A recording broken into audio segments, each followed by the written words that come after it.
এখনকার বেশিরভাগ মেয়েরা হলে শাড়ি পরতে জানে না, না হলে কাজ করতে জানে না। আমি কিন্তু শাড়িও পরতে জানি, আবার কাজও করতে জানি। তবে হ্যাঁ, শাড়ি পরে কাজ করতে খুব একটা পারি না, খুব কষ্ট হয় শাড়ি পরে কাজ করতে। একবার ঘরের কাজ, একবার বাইরের কাজ করতে গিয়ে শাড়ি পরার সময় পাই না। তাদের মধ্যে তুমি কোনটা বলো? কাজ করতে পারো না, না শাড়ি পরতে পারো না, না শাড়ি পরে কাজ করতে পারো? তুমি যদি সত্যি শাড়ি পরে কাজ করতে পারো, তুমি সত্যি কি বলবো, বলার নয়। যারা শাড়ি পরে কাজ করতে পারো তারা কিন্তু কমেন্টস করে জানিও, আর যারা শাড়ি পরে কাজ করতে পারো না তারাও কিন্তু একটু কমেন্টস করে জানিও।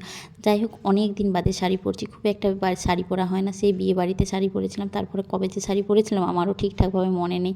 যাই হোক, অনেক দিন বাদেই কিন্তু শাড়ি পরলাম। আর শাড়ি পরে সাজুগুজু করে থাকতে কিন্তু কম বেশি প্রত্যেকের ভালো লাগে, আমারও ভালো লাগে। ওই যে বললাম, সময় হয়ে ওঠে না, তার জন্য কিন্তু শাড়ি পরা হয় না। আর অনেক দিন শাড়ি পরে ভিডিও বানানো হয়নি, তার জন্য কিন্তু শাড়িও পরা হয়নি।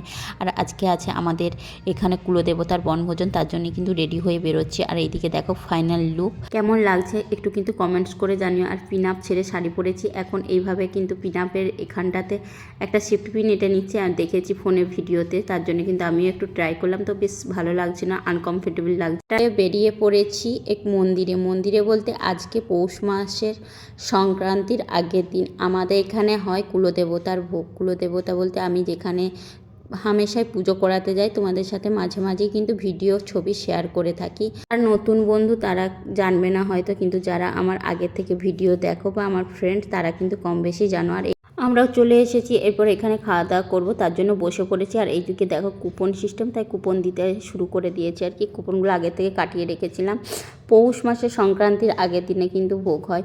আর ভোগেতে সমস্ত রকম আমাদের ঘরোয়ারি যে বনভোজনে যা খাবার থাকে আর কি, মোটামুটি একটা মধ্যবিত্ত বাড়ি ফ্যামিলি পিকনিক যেটা হয়ে থাকে সেরকমের যে খাবার থাকে সমস্ত কিছু, রাইস, চানা মশলা, তারপরে চলে এসেছিলো সাদা ভাত, মুগের ডাল, শাক ঘন্ট, বাঁধাকপি, তারপর পোস্ত, মাছ, পায়েস, মিষ্টি, চাটনি, সমস্ত কিছু। মানে আমরা মোটামুটি বাড়িতে যেরকম বনভোজন বা কোনো পিকনিক করলে যেরকম আইটেম করে থাকি সেই রকমই। আর এদিকে দেখো বোঁদেও দিয়েছিল সমস্ত কিছুটা। শেষকালে দেখো তোমারাকে একটু মন্দিরটাকেও কিন্তু শেয়ার করে দিলাম, যদিও ক্যামেরা ধরে দিবার মতন কেউ নেই যে হ্যাঁ আমাকে একটু ভিডিও করে দেখাবে, তার জন্য কিন্তু আমি যতটুকু ভিডিও করেছি তোমাদের সাথে শেয়ার করলাম।